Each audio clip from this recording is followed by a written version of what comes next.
শাবনূর বাংলাদেশের ইতিহাসে তিনি একমাত্র চিত্রনায়িকা যিনি রেকর্ড সংখ্যক 10 তারকা জরিপে শ্রেষ্ঠ চলচ্চিত্র অভিনেত্রী বিভাগে মেরিল প্রথম আলো পুরস্কার লাভ করেছেন। 90 দশকের এই কিংবদন্তি চিত্রনায়িকার 1993 সালে চাঁদনি রাত দিয়ে চলচ্চিত্র জগতে অভিষেক ঘটে। শাবনূরের উত্থান ধীরে ধীরে শুরু হলেও সিনেমা মানেই মানুষ একসময় বুঝতো শাবনূর সালমান শাহকে। চাওয়া থেকে পাওয়া, তোমাকে চাই, স্বপ্নের ঠিকানা, এইসব সিনেমায় তার অভিনয় ছিল প্রাণবন্ত।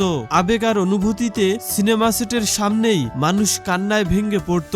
শাবনূরের সিনেমা মানেই বাস্তব অনুভূতি, অভিমান, রোমান্স কিংবা ভালোবাসা, সব অনুভূতি ফুটে উঠত তার চোখ ও সংলাপের ডেলিভারিতে। 1993 সাল থেকে শুরু করে পুরো দশক জুড়েই তিনি হয়ে ওঠেন ঢালিউডের জনপ্রিয় নাম এবং ঢালিউডে একটানা 1993 থেকে 2007 সাল পর্যন্ত রাজত্ব করে গেছেন। শাবনূরের অজানা ইতিহাসগুলো প্রশ্নের পর